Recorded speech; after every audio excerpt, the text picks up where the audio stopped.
Shabbat Shalom, Yasharala. Welcome to part one of the reading, line by line reading of 1 Samuel. We'll be covering chapter 1 all the way through chapter 7, verse 2. Before we begin, let's start with a prayer. Heavenly Father, high in heaven, hallowed be thy name. Thy kingdom come, thy will be done on earth as it is in heaven. We ask to simply do that, Heavenly Father, that your will may be done through your people so it can manifest upon the earth and the promise of the kingdom can be fulfilled. And that we do our part, each individual, that we can be not only called upon and that we answer the call, that we can also be chosen to be redeemed upon the arrival of our King, the Mashiach Yeshua.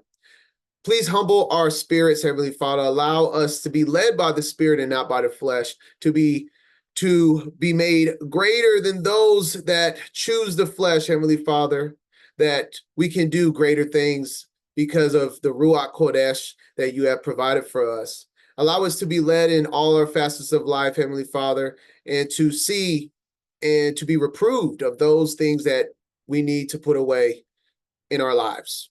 In this reading, in this study, in this fellowship, on this Shabbat, we ask for mercy, we ask for your grace, and we ask for the Ruach for guidance, Heavenly Father. We thank you, we love you, in the name of Yeshua HaMashiach. Amen.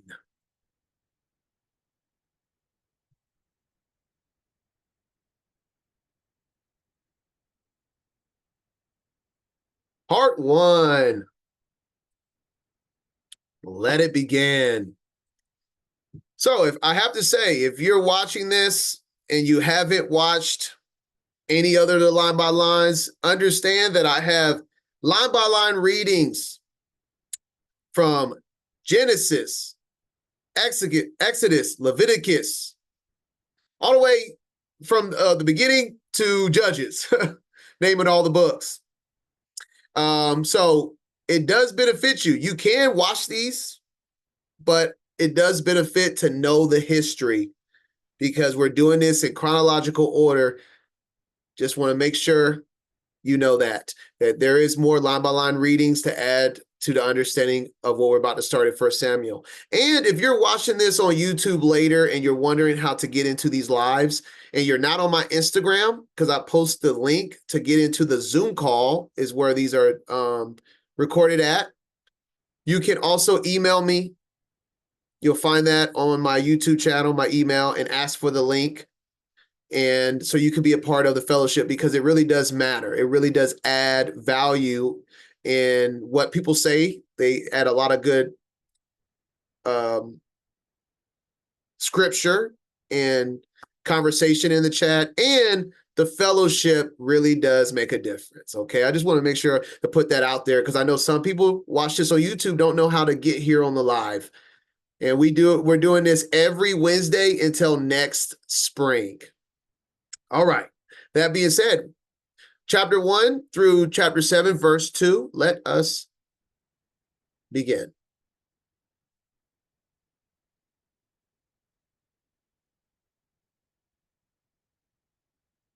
The first book of Samuel, chapter 1. Now there was a certain man of Ramathaim Zophim of Mount Ephraim, and his name was Elkanah, the son of Jeroham, the son of Elihu, the son of Tohu, the son of Zoph, an Ephrathite. And he had 2 wives. The name of the one was Hannah, and the name of the other was Peninnah. And Peninnah had children, but Hannah had no children. And this man went up out of his city yearly to worship and to sacrifice unto the Lord of hosts in Shiloh. And the 2 sons of Eli, Hophni and Phinehas, the priests of the Lord, were there. And when the time was that Elkanah offered, he gave to Peninnah his wife and to all her sons and her daughters portions. But unto Hannah he gave a worthy portion, for he loved Hannah. But the Lord had shut up her womb.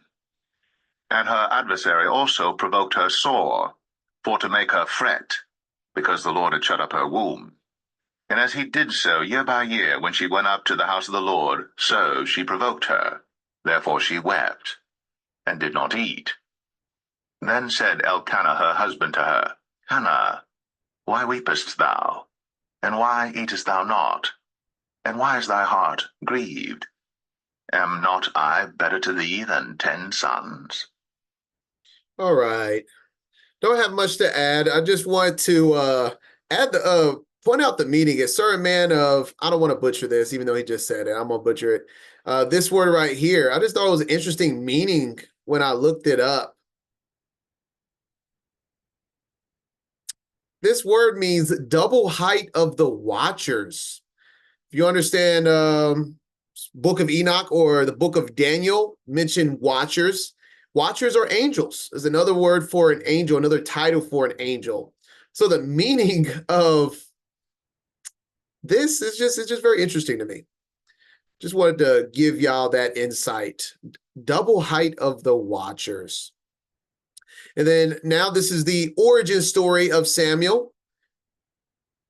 Hannah is the mother of Samuel, and we see her that she is barren and very sad right now because she cannot have or haven't been able to have children. Let's continue. Verse 9. So Hannah rose up after they had eaten in Shiloh, and after they had drunk. Now Eli the priest sat upon a seat by a post of the temple of the Lord. And she was in bitterness of soul, and prayed unto the Lord, and wept sore.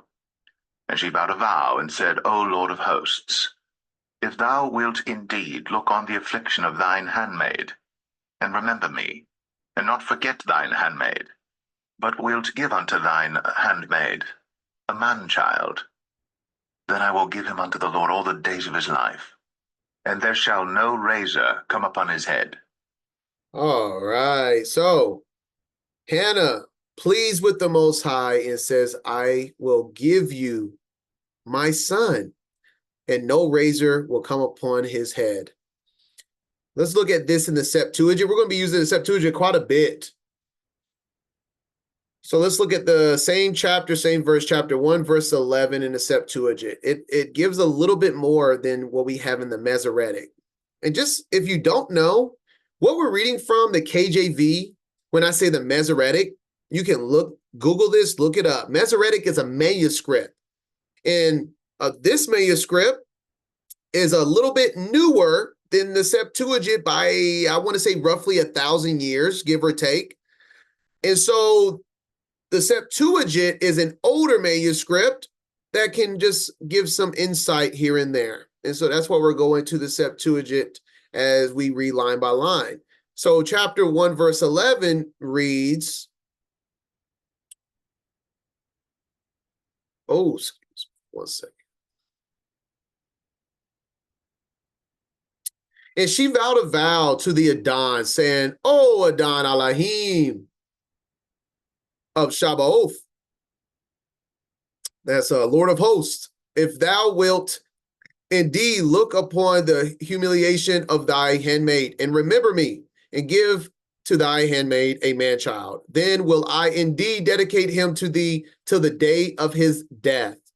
And we'll see the meaning of this is literally him being sent to be a priest for all his days, even from his youth. We'll read that in this part 1. And he shall drink no wine nor strong drink. This is what we got here. This is what is added to it. At least, well, not added, but this was in the manuscript from the Septuagint. Right here it says no razor upon his head. But the Septuagint also has that he shall drink no wine nor strong drink, and no razor shall come upon his head. And so it makes it crystal clear with the Septuagint that without a doubt, this is a Nazirite vow. Nazirite vow is the no touching of a dead body, drinking strong drink or wine, and not cutting your hair. And this clearly points out 2 of them, which obviously the man living in real time would have to make the due diligence of not touching a dead body, right? So this is the 2 things that she can control, at least from the beginning of his life. So let's look at the Nazirite vow. You'll find that in chapter 6 of Numbers. We're going to read verse 2 through 6, which will pretty much summarize the vow. Speak unto the children of Israel and say unto them, when either man or woman shall separate themselves to vow a vow of a Nazarite, to separate themselves unto the Most High, he shall separate himself from wine and strong drink, and shall drink no vinegar of wine or vinegar of strong drink. Neither shall he drink any liquor of grapes, nor eat moist grapes or dried. All the days of his separation shall he eat nothing that is made of the vine tree, from the kernels even to the husk. All the days of the vow of his separation, there shall no razor come upon his head, until the days be fulfilled, in the which he separates himself unto the Most High. He shall be holy, Kodesh, and shall let the locks of the hair of his head grow. All the days that he separates himself unto the Most High, he shall come at no dead body. So this is exactly chapter 6 of Numbers, directly linked to the vow that Hannah, the mother of Samuel, is making right now in chapter 1. All right. All right, now starting at verse 12. And it came to pass, as she continued praying before the Lord, that Eli marked her mouth. Now Hannah, she spake in her heart, only her lips moved, but her voice was not heard. Therefore Eli thought she had been drunken. And Eli said unto her, How long wilt thou be drunken? Put away thy wine from thee. And Hannah answered and said, No, my lord, I am a woman of a sorrowful spirit. I have drunk neither wine nor strong drink, but have poured out my soul before the Lord. Count not thine handmaid for a daughter of Belial, for out of the abundance of my complaint and grief have I spoken hitherto. Then Eli answered and said, Go in peace, and the God of Israel grant thee thy petition that thou hast asked of him. And she said, Let thine handmaid find grace in thy sight. So the woman went her way and did eat, and her countenance was no more sad. And they rose up in the morning early, and worshipped before the Lord, and returned and came to their house to Ramah. And Elkanah knew Hannah his wife, and the Lord remembered her. Wherefore it came to pass, when the time was come about after Hannah had conceived, that she bare a son, and called his name Samuel, saying, Because I have asked him of the Lord. And the man Elkanah and all his house went up to offer unto the Lord the yearly sacrifice and his vow. But Hannah went not up. For she said unto her husband, I will not go up until the child be weaned, and then I will bring him, that he may appear before the Lord, and there abide forever. All right, so that's the second part of the promise. You have one part that he would be a Nazarite from birth, like Samson. The other part was that she was going to legit give her very young boy, after he's done weaning, over to the priest to be under the Most High and do the Most High's will for the rest of his life. Like, what a life. From the time you are weaned, you are given to do the will and the work of the Most High amongst the priest. And I just also wanted to, Elkanah, the father of Samuel, husband of Hannah, I wanted to read the verse 21 in the Septuagint. It reads, And the man of Elkanah and all his house went up to offer in Salem. We'll touch on that in a little bit. The yearly sacrifice and his vows and all the tithes of his land. Just wanted to touch on that, the tithing. He went up there for the sacrifices, the yearly sacrifice, and all his tithing of the land.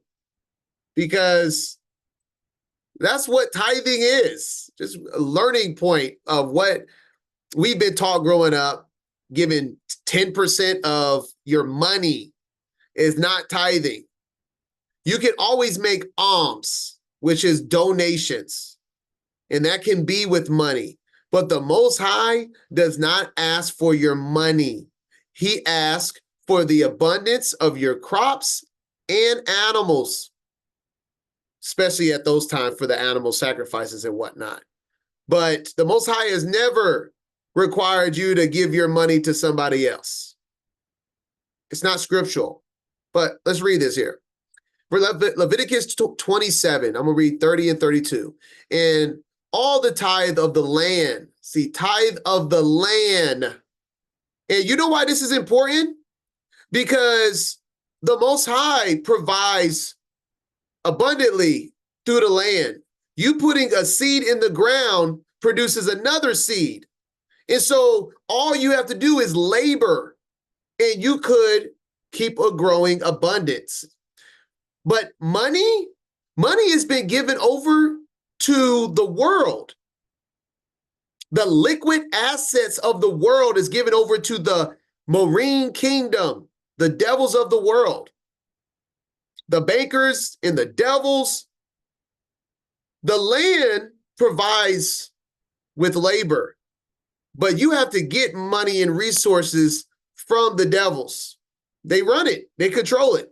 That's the big difference. And that's why it's so big, that much of a big deal in our time, is to say that I need to give tithes over something that the Most High has given dominion of the devils to, instead of the tithe of your land, which produces seed after seed after seed that you don't need to a requirement of that you have to keep paying. And if you don't got land, then you don't got land. But that's just what is textbook. The land provides with labor. So in all the tithes of the land, whether of the seed of the land or of the fruit of the tree, is the Most High. And tithe literally means tenth. It's a tenth. It is holy unto the Most High. And concerning the tithe of the herd or of the flock, even of whatsoever passes under the rod, the tenth shall be holy unto the Most High. Like I said, it was either the land or your animals. And the same thing with animals. The animals can't procreate. It doesn't cost more money for an animal to go procreate. Yeah, I mean, of course you got to care for it, but an animal can keep reproducing, and you don't have to pay the cow to give you a cow, right? A calf. So when you start changing the rules, you're giving the devils more dominion over your life, is the point. You're going by the devil's rules. You're giving the devil more dominion over your life, and it's not textbook. Just wanted to make that point in here as we're reading in the text that this is what we are called to do. And yes, once again, you can donate, you can give tithes of money if you don't got land, but it's a choice. Because honestly, if you don't have land and cattle, according to scripture, you're poor. Because that's what makes you rich, to be able to give forth. Like when we read the book of Ruth, the person that had land and crops to give the gleaning of the crops to the poor, that's what made that man rich. If you don't have those things, then you can give in other ways. But that's the point, is that you're now stuck in a Babylonian system where you're reliant on the system's money, which is not even real currency in our time. But just wanted to touch on that real quick with the opportunity that I read on in the Septuagint. All right. So once again, Hannah is saying she'll go up there when the child is weaned to give the child Samuel over to the priest Eli. Let's get back on the reading in verse 23 now. Finish off this chapter. And Elkanah her husband said unto her, Do what seemeth thee good. tarry until thou have weaned him? Only the Lord establish his word. So the woman abode, and gave her son suck, until she weaned him. And when she had weaned him, she took him up with her, with 3 bullocks, and 1 ephah of flour, and a bottle of wine, and brought him unto the house of the Lord in Shiloh. And the child was young. And they slew a bullock, and brought the child to Eli. And she said, O my Lord, as thy soul liveth, my Lord, I am the woman that stood by thee here, praying unto the Lord. For this child I prayed, and the Lord hath given me my petition, which I asked of him. Therefore also I have lent him to the Lord. As long as he liveth, he shall be lent to the Lord. And he worshipped the Lord there. Wow. Well, there you have it. He is lent to the Most High all his days. And all praises to Hannah that she didn't get selfish and want to keep him to herself once she has given birth. She kept her vow. And that's exactly what we read in the Torah. When you make a vow, you keep it. And you're going to see that she is even more blessed after this for keeping the vow. But that is chapter 1. Let's continue.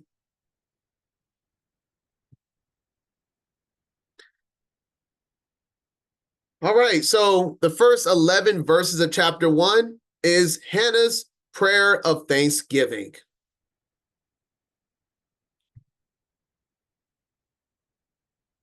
First Samuel chapter 2. And Hannah prayed and said, My heart rejoiceth in the Lord. Mine horn is exalted in the Lord. My mouth is enlarged over mine enemies, because I rejoice in thy salvation. There is none holy as the Lord, for there is none beside thee. Neither is there any rock like our God. Talk no more so exceeding proudly. Let not arrogancy come out of your mouth. For the Lord is a God of knowledge, and by him actions are weighed. The bows of the mighty men are broken, and they that stumbled are girded with strength. They that were full have hired out themselves for bread, and they that were hungry ceased, so that the barren hath borne 7, and she that hath many children is waxed feeble. The Lord killeth, and maketh alive.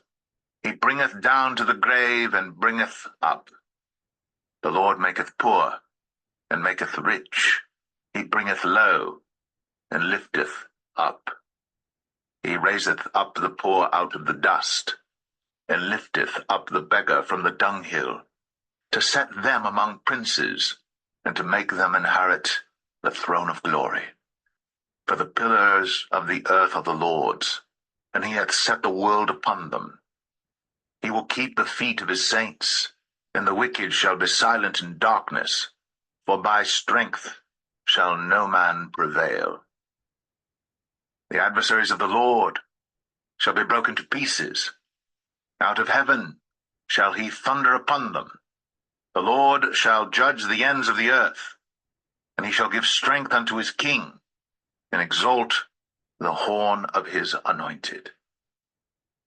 And Elkanah went to Ramah to his house, and the child did minister unto the Lord before Eli the priest.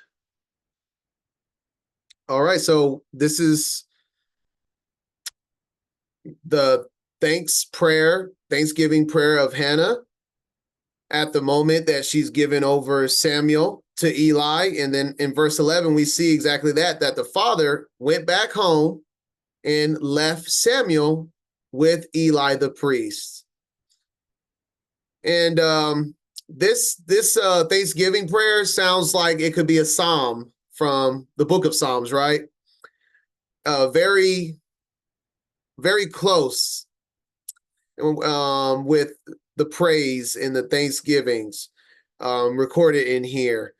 The thing I wanted to touch on in verse 10, the very end of it, the Most High shall judge the ends of the earth. We know who is the judge. the Messiah, right? And he shall give strength unto his king and exalt the horn of his anointed. I feel like we are listening to a prophetic message as well. This word anointed can also be translated as Messiah. That's what Messiah means, anointed one. And everything that she said at the end there, I mean, was directly prophetic about the Messiah. That his adversaries, that Messiah will come and break the adversaries, and that he will judge the earth. And he shall give strength to his king. This is Mashiach. They exalt the horn of his Messiah, his anointed. So I thought that was pretty cool. Like I said, it really did feel like a psalm that I just read, a prophetic messianic psalm from Hannah.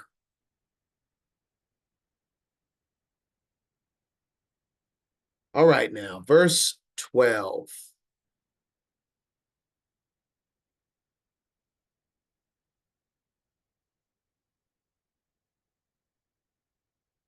Flat earth reference in verse 8 with the pillars of the earth.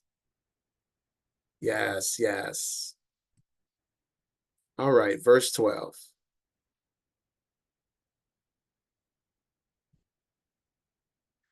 Now the sons of Eli were sons of Belial. They The devil, they're devilish men. knew not the Lord. And the priest's custom with the people was that when any man offered sacrifice, the priest's servant came while the flesh was in seething, with a flesh hook of 3 teeth in his hand, and he struck it into the pan or kettle or cauldron or pot. All that the flesh hook brought up, the priest took for himself. So they did in Shiloh unto all the Israelites that came thither. Also, before they burnt the fat, the priest's servant came and said to the man that sacrificed, Give flesh to roast for the priest, for he will not have sodden flesh of thee, but raw. And if any man said unto him, Let them not fail to burn the fat presently, and then take as much as thy soul desireth, then he would answer him, Nay, but thou shalt give it me now, and if not, I will take it by force. Wherefore the sin of the young men was very great before the Lord, for men abhorred the offering of the Lord. Ooh, so what we have here going in layman's terms is that the sons of Eli were not allowing the sacrifices of the meat offerings to be done correctly before they went and took their portions. They were taking from the sacrifices before they were properly sacrificed to the Most High in the manner that is given to us in the Torah. So let's go to that. We see this in Leviticus. Got a few chapter references in Leviticus. We see in Leviticus 3:16, the priest shall burn them upon the altar. So they shall burn them on the altar. It is the food of the offering made by fire for a sweet savor. And then all the fat is the Most High's. So you have the offering that is burned upon the on the altar. And then in the same chapter, this is earlier, just putting that in perspective, that's what happens to the sacrifices. But it tells us in the beginning of chapter 3, and he shall offer of the sacrifice of the peace offering an offering made by fire unto the Most High. The fat that covers the inwards, and all the fat is upon the inwards, and the 2 kidneys, and the fat that is on them, which is by the flanks, and the cow above the liver, with the kidneys it shall be taken away. And Aaron's sons shall burn it on the altar upon the burnt sacrifice, which is upon the wood that is on the fire. It is an offering made by fire of a sweet savor unto the Most High. So just showing the idea of it. You give the sacrifice, and then all of the inward parts, as we see the kidneys, the liver, the fat, those are all to the Most High. So all of this needs to happen first before anyone can take a part of the animal. Like you can't take the animal's meat before all of this is happening is the point. And that's what they're doing. They're going in there while it's seething, seething as we read here. Right here. While the flesh was seething, which means cooking, burning. You're doing a burnt offering. That they were coming in there and just taking what was theirs.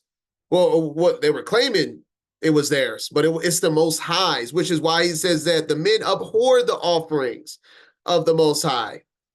And in verse 16, if any man said unto him, let them not fail to burn the fat presently, like they're not doing that. They're not allowing the actual sacrifice to happen first. Let's burn the fat. Let's do the procedure first. And then take as much as thy soul desires. Then he would answer him, nay, thou shalt give it to me now. If not, I will take it by force. And then also here, give flesh to roast for the priest, for he will not have sodden flesh of thee, but raw. So he's not allowing it to be a burnt sacrifice, for the fat to be burnt and taken away. He's going in here and taking taking it before the entire ritual procedure of the sacrifice, as if they're theirs before the Most High's. Remember, the sacrifice is given to the priests, as we're about to read in Leviticus 7 through 9. As the sin offering is, so is the trespass offering. There is one law for them. The priest that maketh atonement therewith shall have it. But the priest has to make an atonement with it. The priests that are doing the sacrifice is the one that keeps the meat after it is the whole sacrifice is done with the fat and the sodden and all that we just got done reading. Verse 8. And the priest that offers any man's burnt offering, even the priest shall have to himself the skin of the burnt offering which he has offered. And all the meat offering that is baken in the oven, and all that is dressed in the frying pan and in the pan, shall be the priest that offers it. So the Most High has given it to the priest, but they're putting themselves in front of the Most High. It's backwards. So this is a very, very big problem. And the Most High isn't going to have it much longer. These are very wicked men, very selfish men that shouldn't be priests. And these are Eli's sons. All right. Now we got understanding on that. We're going to continue in verse 18.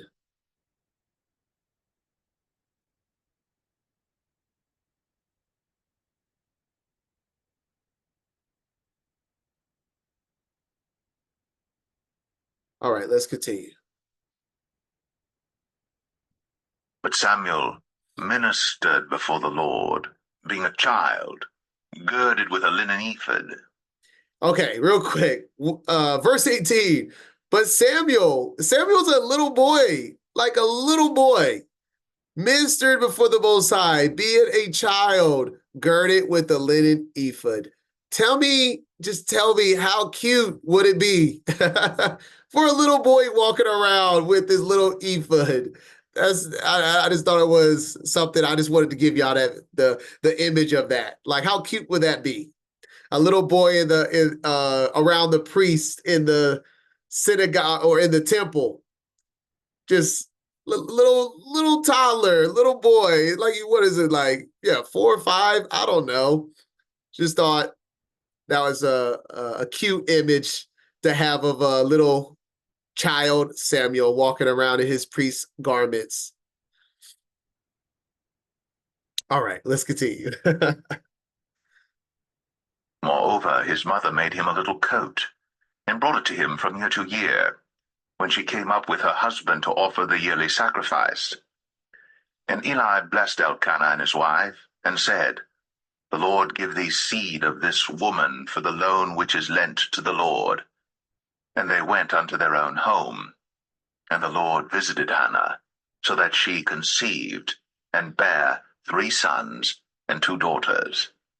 And the child Samuel grew before the Lord. Wow, what a blessing from Eli, though.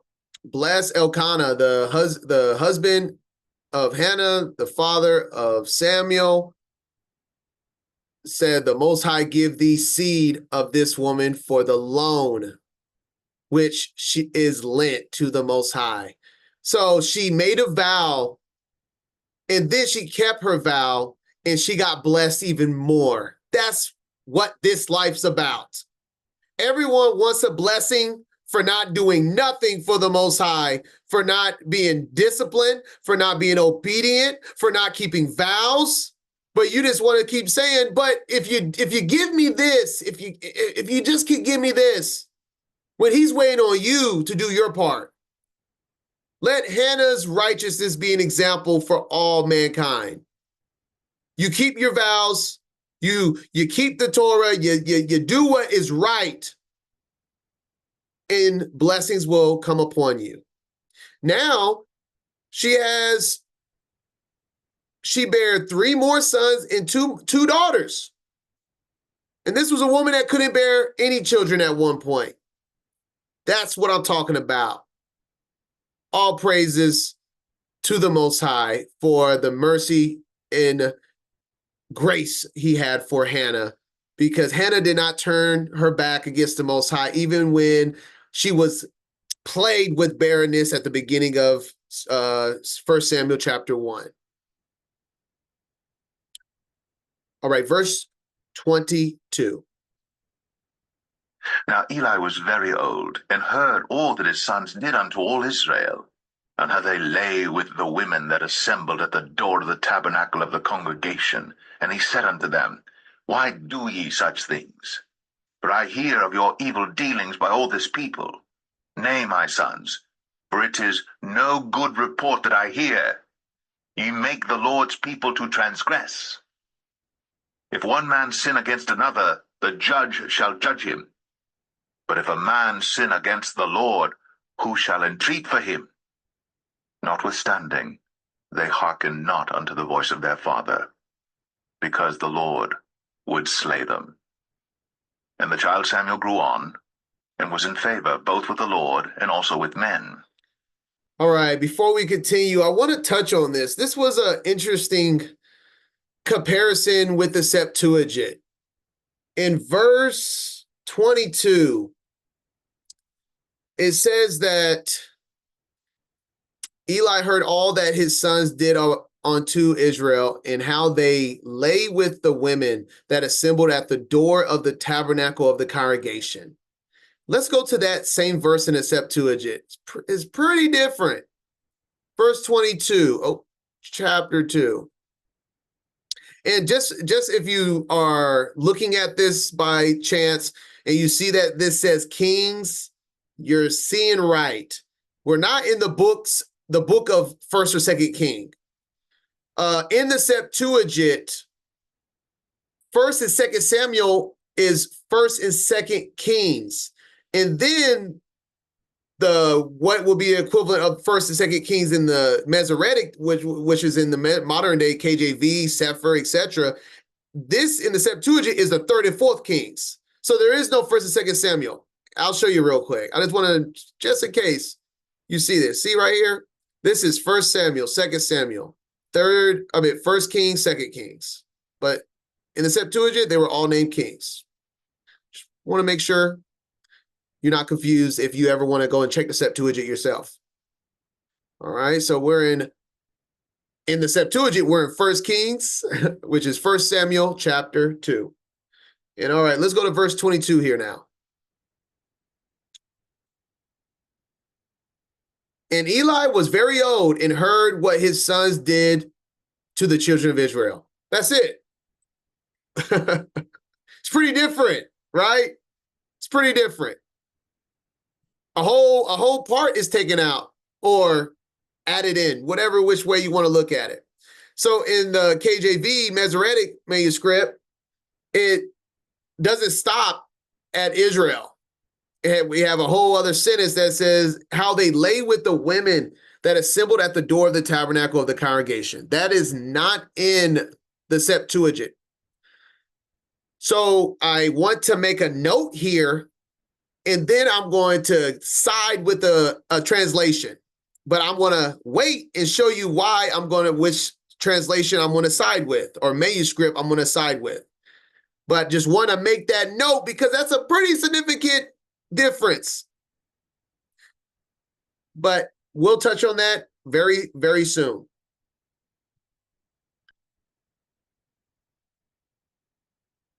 Okay, what did we stop at? All right, we're at verse 24.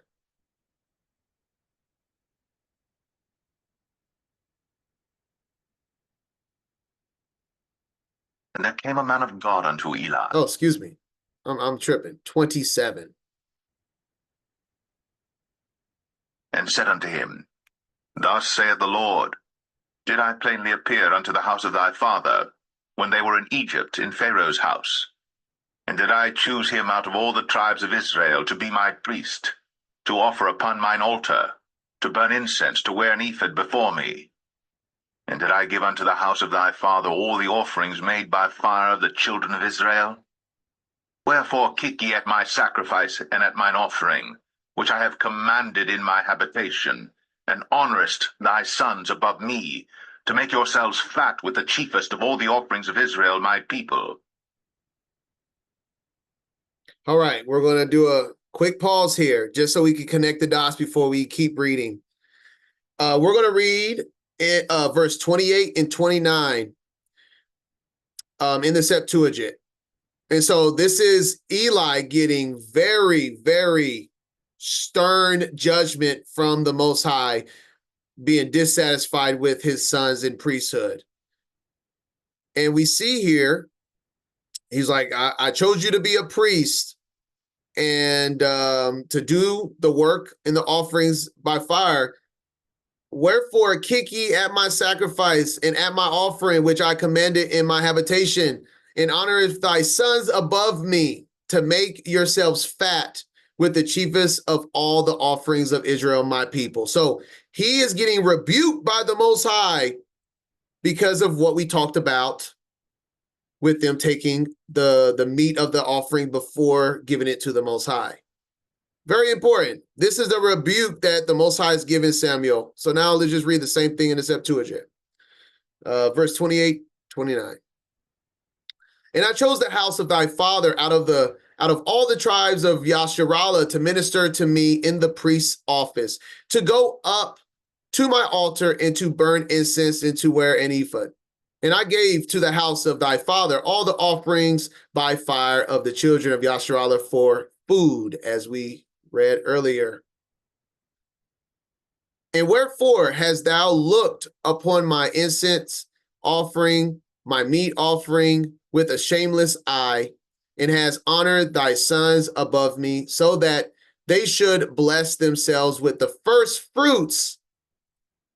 The first fruits. That's the main, one of the main things I like that they have in the Septuagint. They make it clear that they are taking the first fruits, the best of the meat before the Most High, of every sacrifice of Israel before me. And let's remember, we just read in Leviticus that the sacrifice was supposed to be for the priests that did it. The meat of the sacrifice was for the priest that administered the sacrifice itself. And they're even taking the meat before even all of that.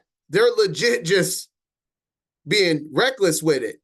And so just reading from both the KJV and the Septuagint to make sure we have a well understanding of what the Most High is rebuking Eli for. Because Eli obviously is the elder of the priesthood at this time. And those are his children, his sons as well, that's doing the sin. But I connecting all of these dots, and we're seeing the rebuke because the point that we read in, let me see, verse 22 is just this.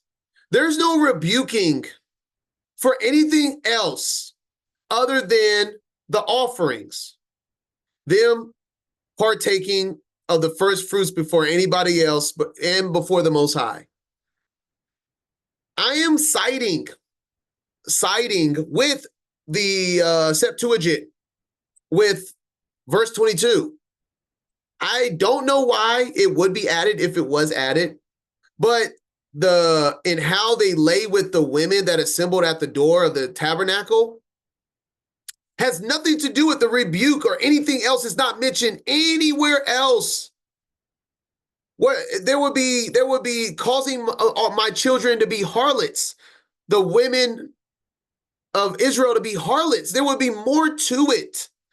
The rebuke is only about what has been stated about the sacrifice and them taking the meat of the sacrifice. And by no coincidence, when we look at the context of it, when we go to the Septuagint doesn't have anything about them doing anything with women. And then the Most High doesn't speak of anything, has to do anything with women and harlotry in Israel. This has everything to do with his sacrifice. And so just looking at the two, reading in context, and if you keep reading all the way until they die, there is not another line mentioned about anything with women or a rebuke of women, harlotry in Israel. There's nothing. The Most High is going to rebuke you of your sins. He's telling you. He tells them what they're doing wrong and how he's disgusted with Eli for allowing it to happen in his priesthood. But just saying, Septuagint doesn't mention it, and nowhere else does it mention harlotry of women in the congregation of the tabernacle. So just putting that out there, that I don't really believe that there was much of that, if that was the case, or there would be more to it.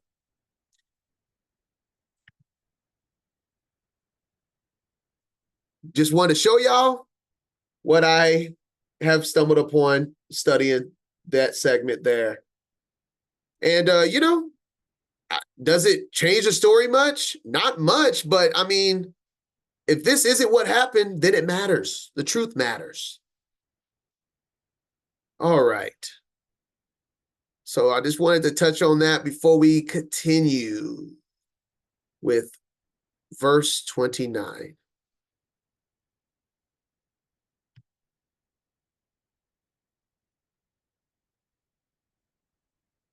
Wherefore, the Lord God of Israel saith, I said indeed that thy house and the house of thy father should walk before me forever.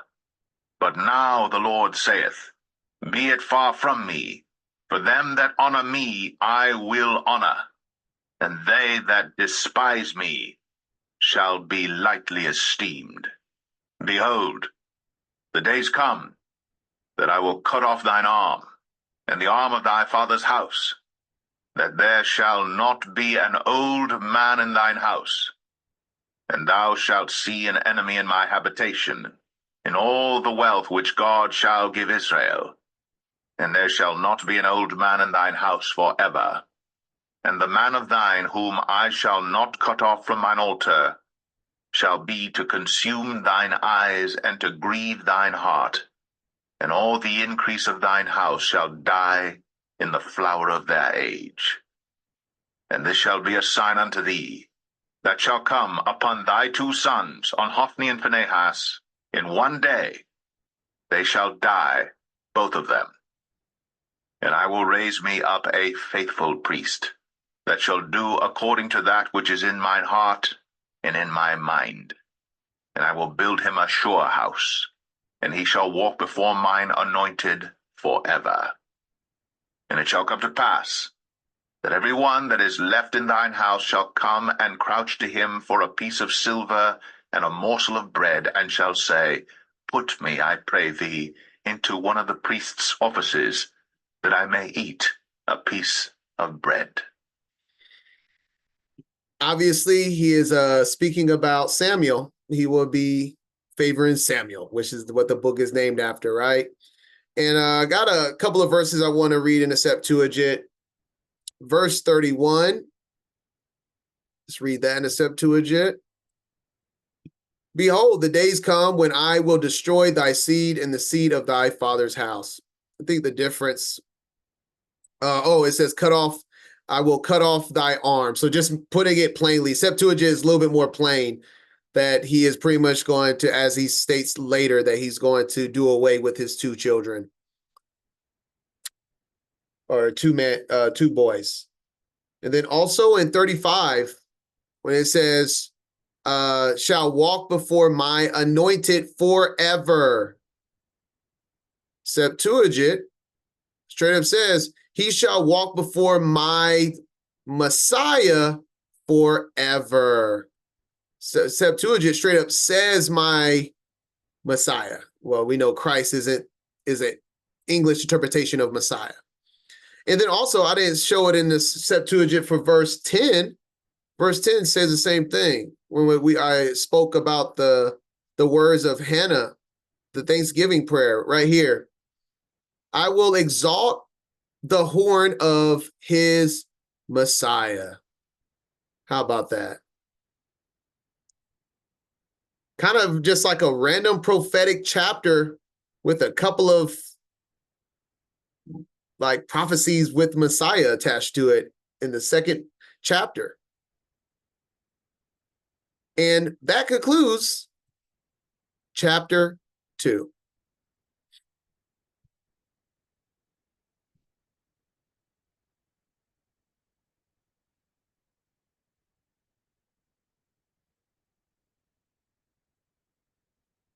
The Call of Samuel, chapter 3.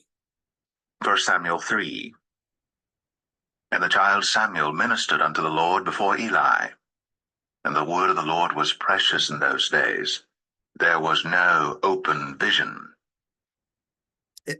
This reminds me of our days. The word of the Most High was precious in those days. There was no open vision. Yes, indeed. Blessed are those that believe without seeing. That's the time we're in. Verse 2. And it came to pass at that time, when Eli was laid down in his place, and his eyes began to wax dim, that he could not see, and ere the lamp of God went out in the temple of the Lord, where the ark of God was, and Samuel was laid down to sleep, that the Lord called to Samuel, and he answered, Here am I. And he ran unto Eli, and said, Here am I, for thou calledst me. And he said, I called not, lie down again. And he went and lay down. And the Lord called yet again, Samuel. And Samuel arose and went to Eli, and said, Here am I, for thou didst call me. And he answered, I called not, my son, lie down again. Now Samuel did not yet know the Lord, neither was the word of the Lord yet revealed unto him. And the Lord called to Samuel again the third time, and he arose and went to Eli, and said, Here am I, for thou didst call me. And Eli perceived that the Lord had called the child. Therefore Eli said unto Samuel, Go, lie down, and it shall be, if he call thee, that thou shalt say, Speak, Lord, for thy servant heareth. So Samuel went and lay down in his place. And just to put full understanding on verse 7, now Samuel did not yet know the Most High, neither was the word of the Adon yet revealed unto him. This is not speaking that he didn't know of the scriptures, the Torah, that he wasn't practicing it. They're literally saying that he didn't have a moment that he's experiencing now, where the Most High came and was calling upon him. He didn't understand it, is the angle in verse 7. And I love that it says, neither was the word of the Most High yet revealed unto him. We know who the Word is. And so that's what's going on. He's getting called for the first time by the Most High himself, and Samuel is going right over his head. That's why he keeps going back to Eli, like, someone's calling my name. And Eli's like, it's Higher. Stop coming to me and go and wait for his calling now, right? All right, let's continue here.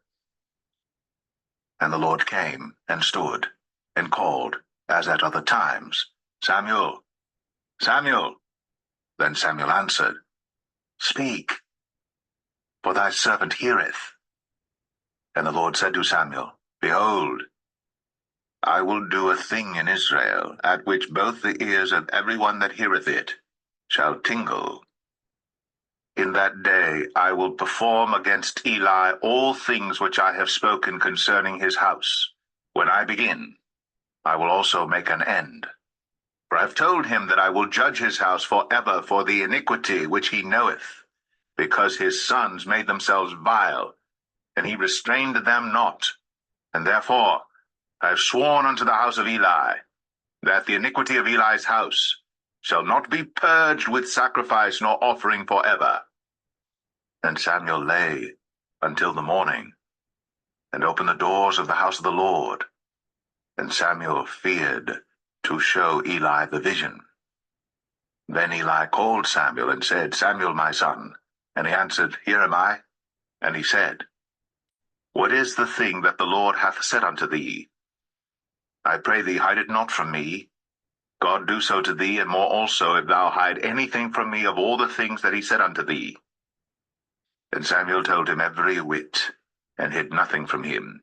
And he said, It is the Lord. Let him do what seemeth him good. And Samuel grew, and the Lord was with him, and did let none of his words fall to the ground. And all Israel from Dan even to Beersheba knew that Samuel was established to be a prophet of the Lord. And the Lord appeared again in Shiloh. For the Lord revealed himself to Samuel in Shiloh by the word of the Lord. All right. So this is, you had the end of chapter 2 was the Most High going to Eli, telling that he will be putting away his sons, and then he will have a new priest that he will have ordained that will do right by him. And so chapter 3 follows up with him calling on young Samuel. And remember, beginning of the chapter, that there was no open vision. There wasn't, the Most High wasn't speaking through prophets like that at this time. So everyone knew Samuel was special because he was the only one that was being called upon by the Most High. And then I also wanted to touch on, so I'll talk about the comparison of the Septuagint and using context here. So in verse 21, and the Most High again appeared again in Shiloh, for the Most High revealed himself to Samuel in Shiloh by the word of Haya. I wanted to touch on the Shiloh, and I said I was going to speak on this later, and this is later, that in the Septuagint, we have Salem. This is short for Jerusalem, Salem. So in the Septuagint, they're saying that the Most High manifested himself again in Salem. And then all throughout the First Samuel, instead of saying Shiloh, it's saying Salem. And on this time, I am siding with the KJV. I do not know why it's saying Salem, but when we look at the context of where the Ark of the Covenant, which is where Samuel's at, where the tabernacle is at, where people are going to, the Ark of the Covenant, when we go and read in Joshua, was not in Jerusalem at this time. Joshua left it in Shiloh. Joshua 18:1. And the whole congregation of the children of Israel assembled together at Shiloh and set up the tabernacle of the congregation there. Where is the current in this time in history? It has not been moved to Jerusalem. It is still in Shiloh. There is no scripture that moves it from Shiloh, including the entire tabernacle congregation, which is where everything's at right now, where Eli and Samuel is, where the tabernacle of congregation. It is so the Ark of the Covenant, the tabernacle of congregation is all in Shiloh. And so, yeah, just because manuscript is older doesn't mean it's right all the time. For whatever reason, they're saying this in Salem, and the context of scripture just doesn't support it. So I just want to, like I said, we divide the truth one way or another. And so Shiloh, I would agree upon. And just even though I've made the point that I don't agree with this map entirely, this just gives an idea for a visual representation to help our minds understand what we're talking about here. And so like just looking at the land of the Shiloh is in the land of the Ephraim, which is where all of this is at. Like this is the land, Ramathaim. This is the land that talking about double height of the watchers. It's all in Ephraim, and they go to Shiloh. They are not here yet. It will move down here very soon, but it's not in the land of the, at least close to the land of Jerusalem or Judah yet. Okay.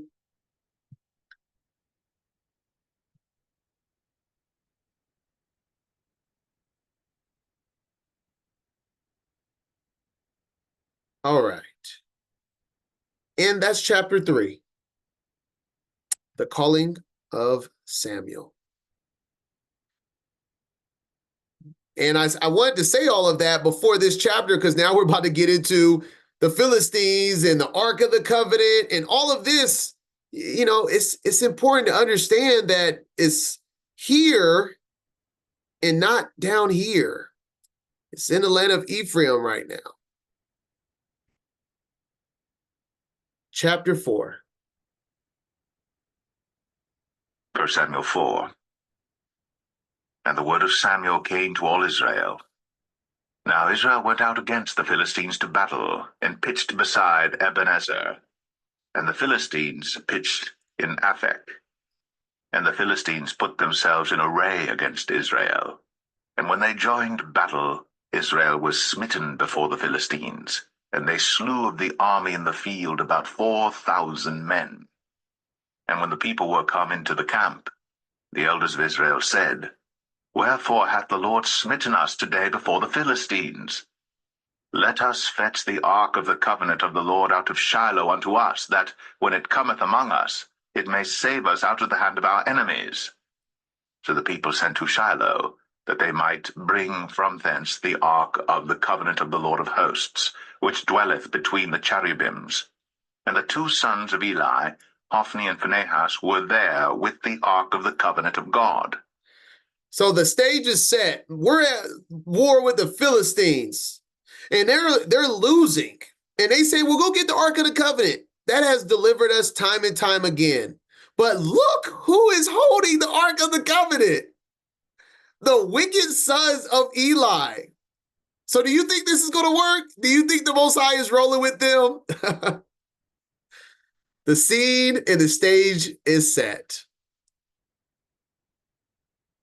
And when the ark of the covenant of the Lord came into the camp, all Israel shouted with a great shout, so that the earth rang again.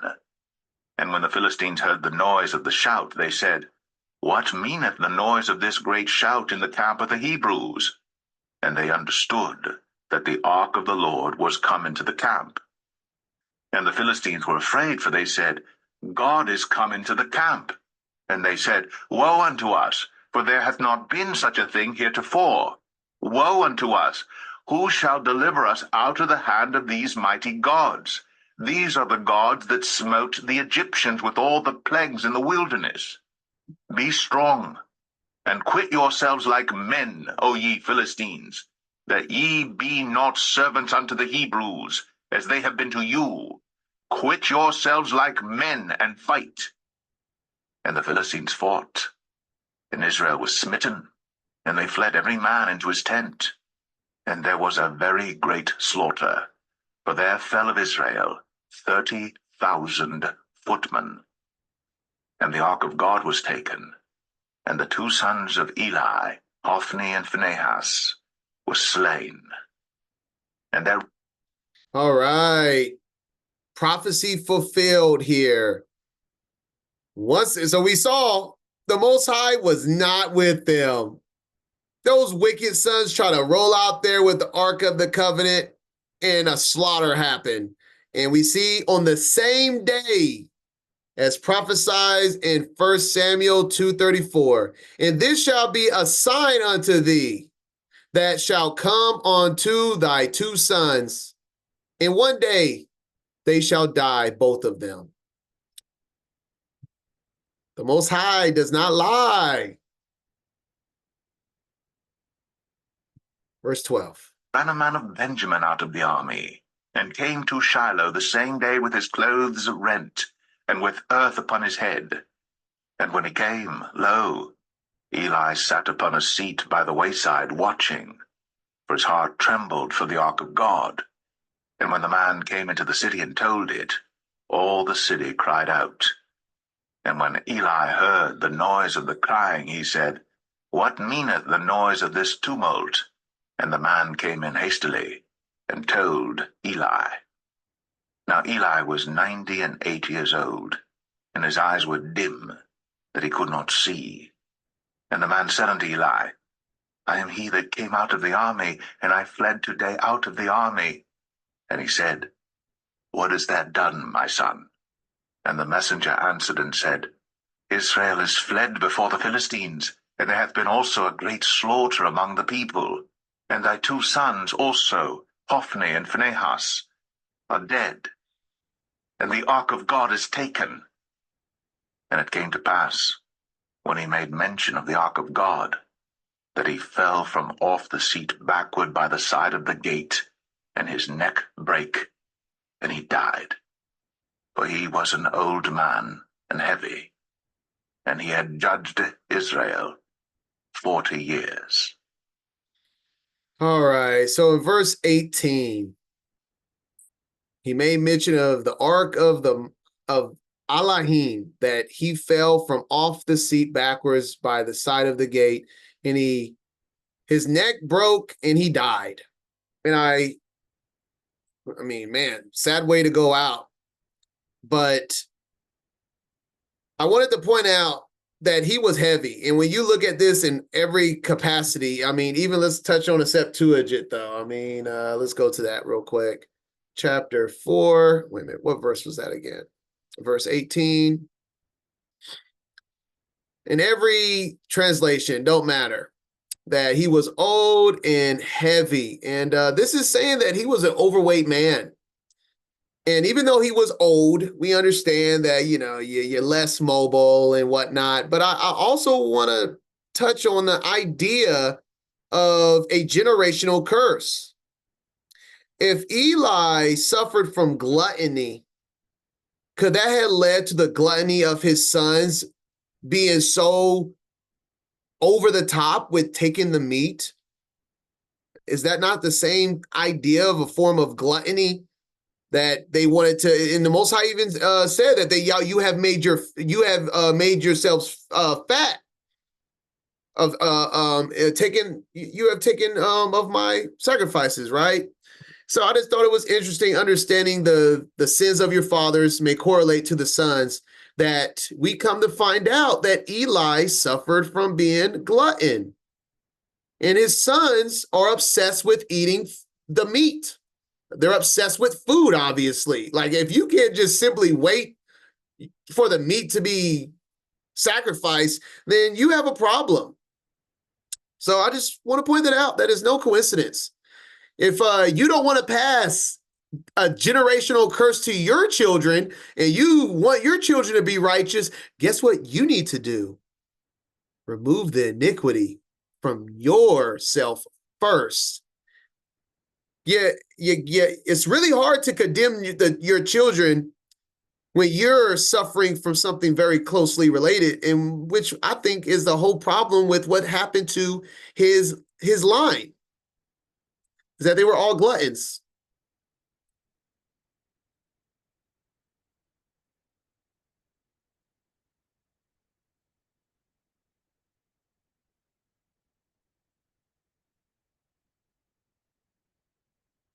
Let's finish the chapter, verse 19.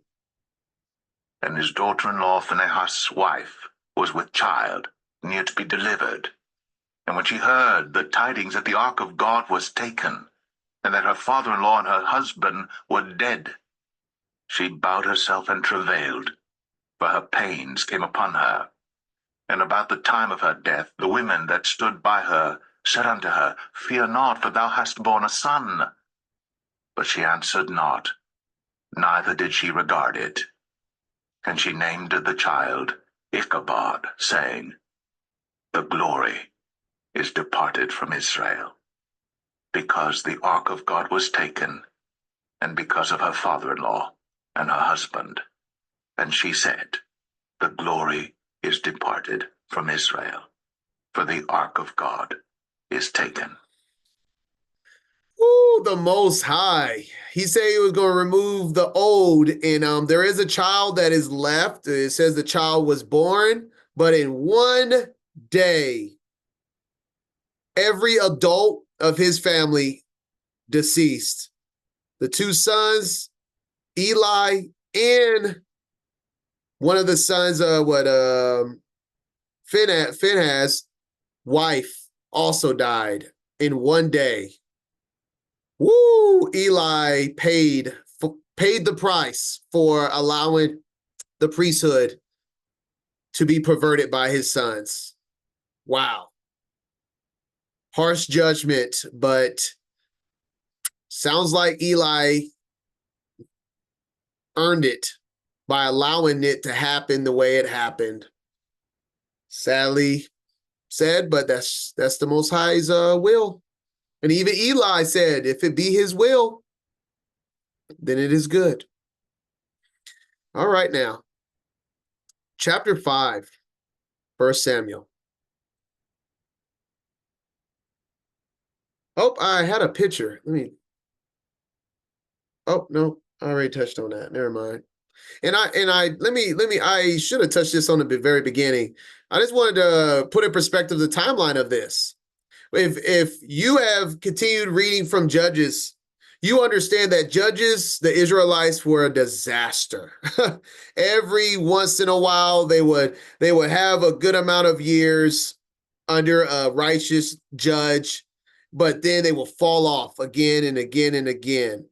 And understand that it's not that surprising when you understand, coming from the book of Judges, that the priesthood was also kind of a disaster, because this is what was happening continually through the history of the Israelites in this time. That there was not much righteousness that was consistently happening from generation to generation. So Eli, righteous man, his sons unrighteous. And we'll see the same thing with Samuel. Samuel righteous, but his sons won't be righteous either.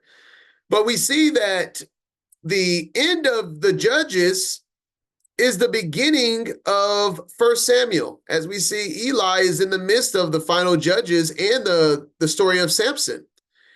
And then we get Samuel, which is the time that we start going separate from the Judges when they ask for a king. But that will be in part 2 of this reading. When they ask for a king, and we're officially in the stages of the kings, which is why in the Septuagint, it's not called 1 Samuel, it's called 1 Kings, because 1 Samuel is actually the beginning of the reign of the kings. Sorry, I should have touched on this at the very beginning, but either way, better late than never. All right, chapter 5. 1 Samuel 5. And the Philistines took the ark of God, and brought it from Ebenezer unto Ashdod. When the Philistines took the ark of God, they brought it into the house of Dagon, and set it by Dagon. And when they of Ashdod arose early on the morrow, behold, Dagon was fallen upon his face to the earth before the ark of the Lord. And they took Dagon, and set him in his place again. And when they arose early on the morrow morning, behold, Dagon was fallen upon his face to the ground before the ark of the Lord, and the head of Dagon and both the palms of his hands were cut off upon the threshold. Only the stump of Dagon was left to him. Therefore neither the priests of Dagon, nor any that come into Dagon's house, tread on the threshold of Dagon in Ashdod unto this day. All right. They're pronouncing it Dagon, but I think it's Dagon. We're going to go with Dagon. But Dagon, what was will be again. Dagon is still a prominent deity till this day. And Dagon is the enemy of the Israelites. Who is the enemy of the Israelites in modern day time? Christianity / Catholicism. As we see the Pope wearing a Dagon hat.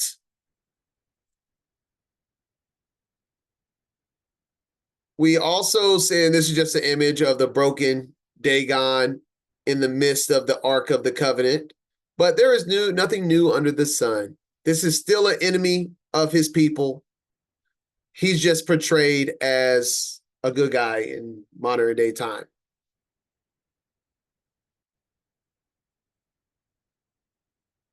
And so they put the Ark of the Covenant in the same room as Dagon, and Dagon was getting mollywopped, broken in pieces. Now verse 6. But the hand of the Lord was heavy upon them of Ashdod, and he destroyed them and smote them with emerods, even Ashdod and the coast thereof. All right, emerods. We're just going to look at that verse real quick in the Septuagint. Man, like I said, Septuagint is being used quite a bit, and we're going to see it really does add some help in understanding. So chapter 5, verse 6, it says, he brought evil upon them, and it burst out upon them into the ships, and mice sprang up in the midst of their country. And there was a great indiscriminate mortality in the city. This is way different, is it not? This is way different reading than this verse 6. Let's go to the KJV. One more time. It says, he destroyed them and smote them with emerods. Yeah, that's just the gist. That's what he did. He destroyed them and smote them with emerods. In the Septuagint, he brought evil and burst out upon them into the ships, and mice sprang up in the midst of their country. Very different. Now, I want to state that we're going to read in a little bit in the Septuagint that the Septuagint also mentions the emerods, which is like a tumor. But it's very important to understand that the Septuagint is giving us vital information that was lost in the Masoretic, because I'm going to give you a sneak peek at the next chapter, chapter 6. Chapter 6, verse 5, when they are making the images, it says, wherefore ye shall make images of your emerods and images of your mice that mar the land. You see that? You see what the Septuagint gave us there? For whatever reason, loss in translation and writing of the scribes in the manuscript of the Masoretic, the mice of the land is totally removed. So when it goes in chapter 5, it's removed. But in chapter 6, the mice is mentioned, but it's not mentioned as one of the plagues in chapter 5, unless you go to the Septuagint manuscript. Make sure you get these notes. The dots matter. Because I went and was all like, I went and looked at commentary on this. And without the Septuagint, people say, it mentions mice. And they just make up something. Oh, maybe the mice, da-da-da-da-da. And it's just like, no, if you actually look in the manuscript of the Septuagint, it tells you why they mention mice and emerods, because these are the two plagues. These are two different plagues. And now that I told you all of it, you'll see how it will play out. That the mice is the first plague in the first land. And then they're about to move the Ark of the Covenant, and the Ark of the Covenant then does a second plague, which is the tumors. So there's two different plagues in two different lands of the Philistines, and that's why they make two different images of the two different plagues, okay?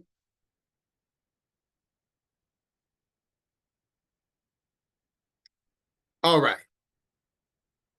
Now we have understanding on all of that. It's going to make so much more sense when we get to the next chapter in the full capacity of what we're reading here.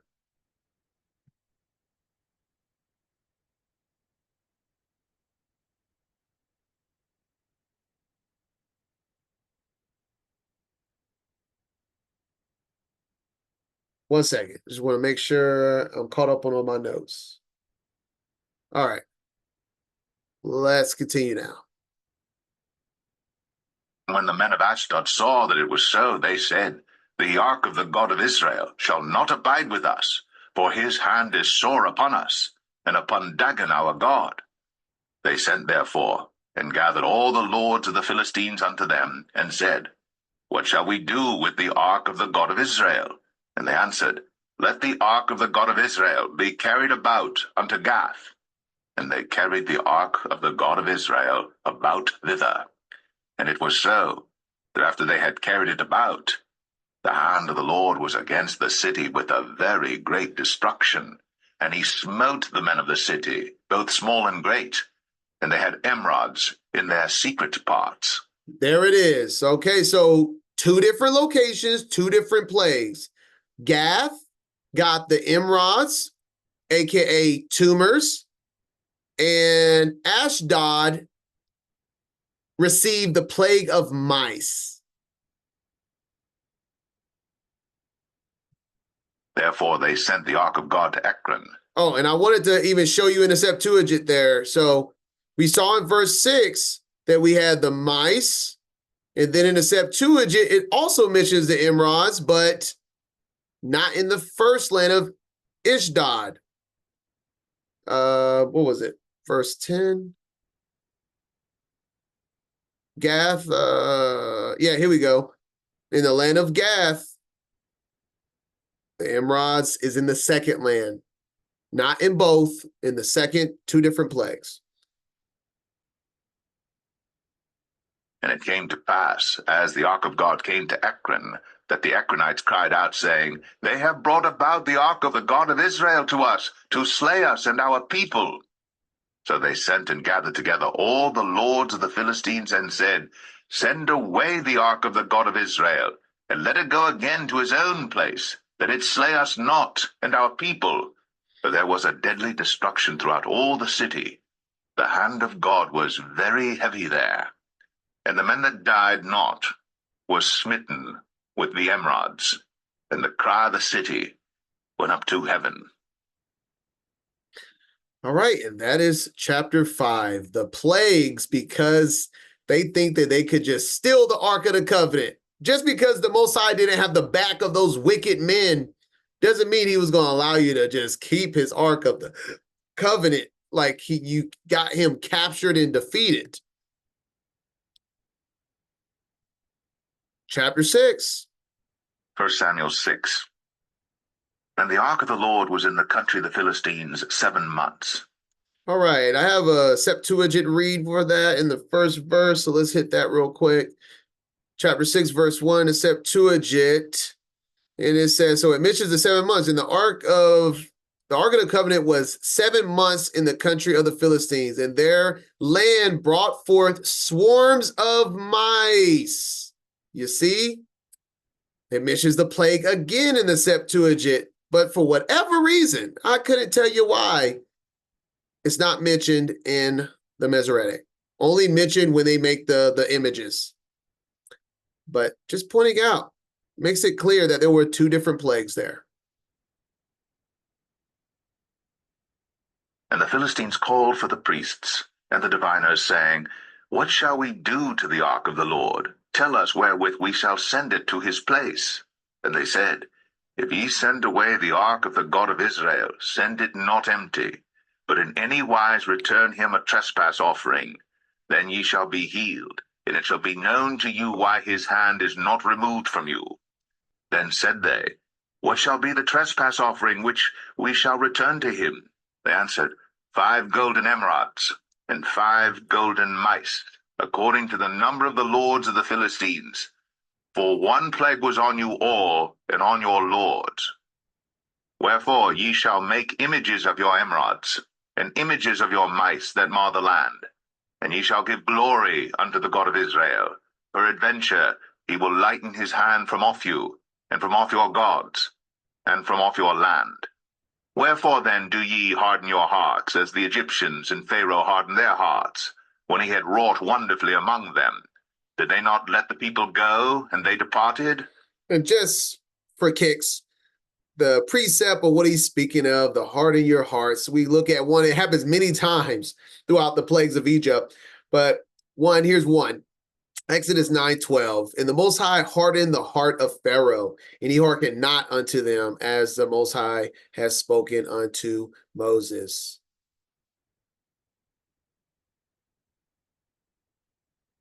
Verse 7. Now therefore make a new cart, and take 2 milch kine, on which there hath come no yoke, and tie the kine to the cart, and bring their calves home from them. And take the ark of the Lord, and lay it upon the cart, and put the jewels of gold, which ye return him for a trespass offering, in a coffer by the side thereof, and send it away, that it may go. And see, if it goeth up by the way of his own coast, to Bethshemesh, then he hath done us this great evil. But if not, then we shall know that it is not his hand that smote us. It was a chance that happened to us. All right, I don't know why they use such weird words for this. Take 2 milch kine, on which there has come no yoke, and tie the kine to the cart. This is just talking about some cows. I think the Septuagint makes it much more simple, just so we're comprehending what we're reading here. Yeah, it makes it simple. Now take wood and make a new wagon, and take 2 cows that have calved for the first time, without their calves, so without their young. Just make a new wagon with 2 cows and not the young. And do ye yoke the cows to the wagon. So you put a yoke, as you've seen horses and any other animal yoked to a wagon, but they're talking about 2 cows. And then lead away the calves from behind them home. So the young goes home. And ye shall take the ark and put it on the wagon, and ye shall restore to it the golden articles of the trespass offering in a coffer by the side of it. And then it says if it goes one way, we will have confirmation. If it goes the other way, then it's not a confirmation that this is from the God of the ark of the Israelites, right? So that's what's going on. For me, it reads really weird and hard to understand in the Masoretic. So I just want to make it clear what was being spoken here. All right, let's continue. And the men did so, and took 2 milch kine, and tied them to the cart, and shut up their calves at home. And they laid the ark of the Lord upon the cart, and the coffer with the mice of gold, and the images of their emerods. And the kine took the straight way to the way of Bethshemesh, and went along the highway, lowing as they went, and turned not aside to the right hand or to the left. And the lords of the Philistines went after them unto the border of Bethshemesh. And they of Bethshemesh were reaping their wheat harvest in the valley. And they lifted up their eyes, and saw the ark, and rejoiced to see it. And the cart came into the field of Joshua, a Bethshemite, and stood there, where there was a great stone. And they clave the wood of the cart, and offered the kine a burnt offering unto the Lord. And the Levites took down the ark of the Lord, and the coffer that was with it, wherein the jewels of gold were, and put them on the great stone. And the men of Bethshemesh offered burnt offerings, and sacrificed sacrifices the same day unto the Lord. And when the 5 lords of the Philistines had seen it, they returned to Ekron the same day. And these are the golden emerods, which the Philistines returned for a trespass offering unto the Lord. For Ashdod 1, for Gaza 1, for Ashkelon 1, for Gath 1, for Ekron 1. And the golden mice, according to the number of all the cities of the Philistines, belonging to the 5 lords, both of fenced cities and of country villages, even unto the great stone of Abel, whereon they set down the ark of the Lord, which stone remaineth unto this day in the field of Joshua the Bethshemite. Just to have an idea, I like to put as much images up here to give us the best comprehension. What could these look like? It's just an idea of what it could look like. I mean, a golden tumor. What else would a golden tumor look like? And then golden mice.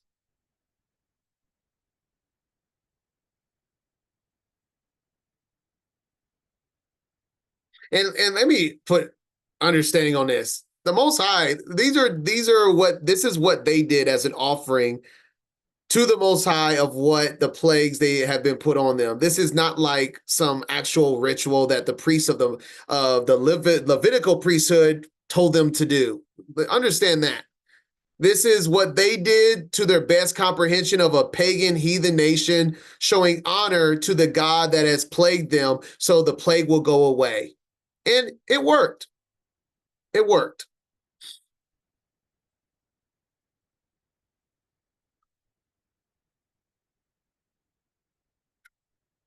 And all right, verse 19.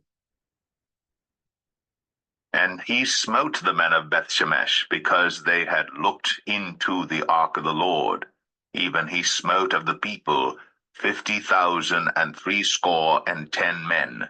And the people lamented, because the Lord had smitten many of the people with a great slaughter.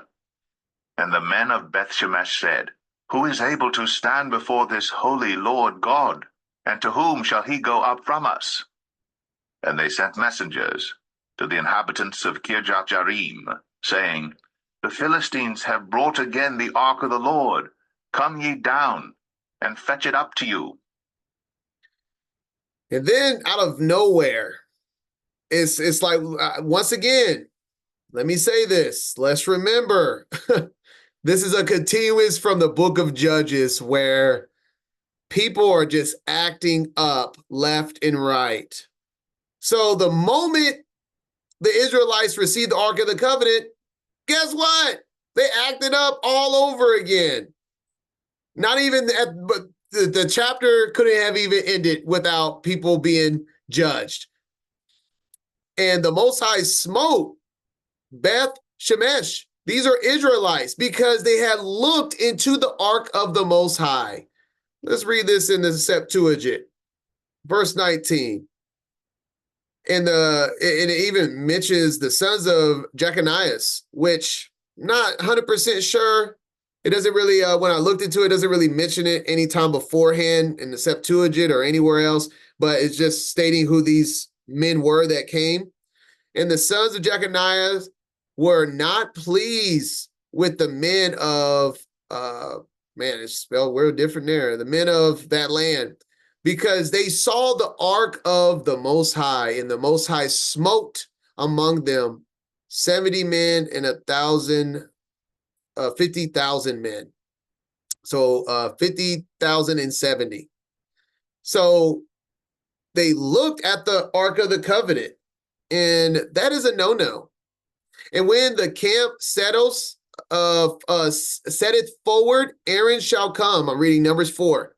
And his sons, and they shall take down the covering veil and cover the ark of the testimony with it, and shall put thereon the covering of badger skin, and shall spread over it the cloth wholly of blue, and shall put in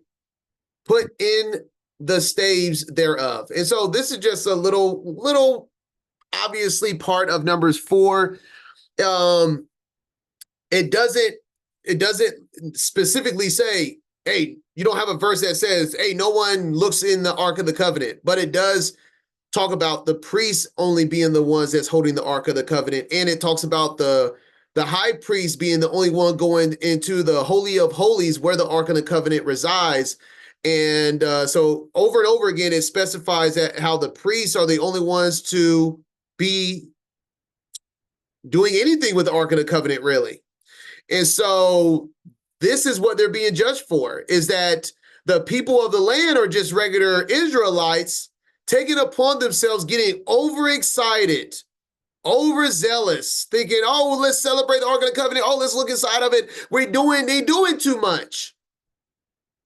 They did too much, and they were judged for doing too much. And the Most High did away with them. It went from a time of rejoice to a plague happening to the Israelites the moment they received the Ark of the Covenant again. So don't play with the Most High, even when you're happy and you think you're being blessed. Don't play with him.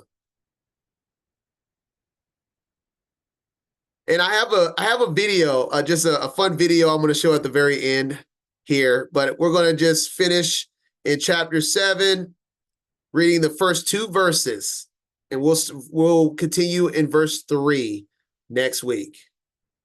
1 Samuel 7. And the men of Kirjath-jearim came and fetched up the ark of the Lord, and brought it into the house of Abinadab in the hill, and sanctified Eleazar his son to keep the ark of the Lord. And it came to pass, while the ark abode in Kirjath-jearim, that the time was long, for it was 20 years. And all the house of Israel lamented after the Lord. All right. We have now the Ark of the Covenant is no longer in Shiloh. Remember I was saying, it's not in Salem, Jerusalem yet. It was in Shiloh, and now it's in Kirjath Jearim. And just for reference, we see Shiloh, land of Ephraim, and then down here, it's right in the midst, getting closer to the land of Jerusalem.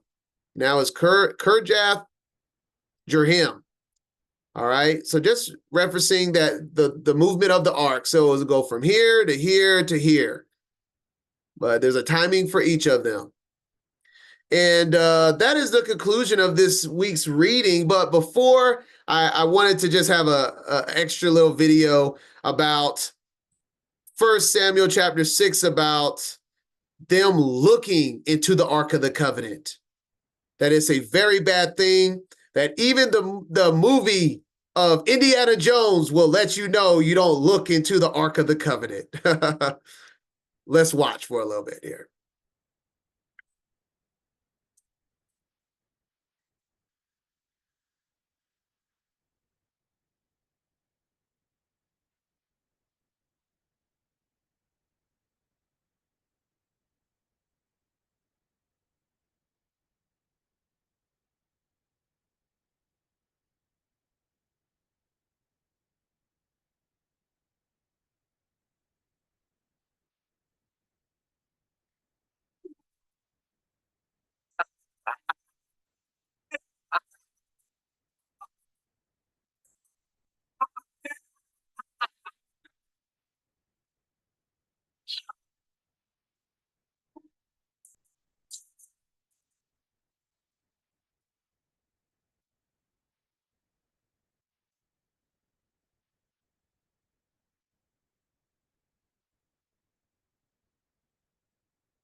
Shut your eyes, Mary, and don't look at it no matter what happens.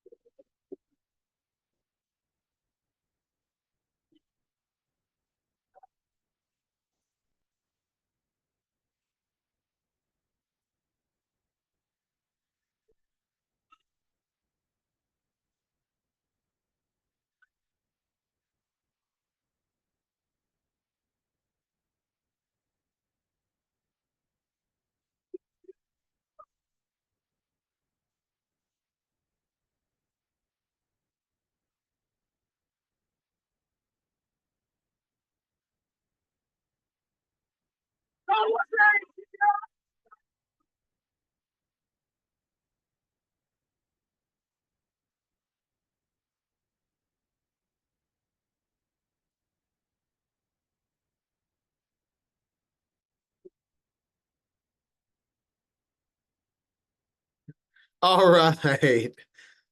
Do not look in the Ark of the Covenant. May the Most High Baruch each and every one of you. Shabbat Shalom. I'll see you in part 2.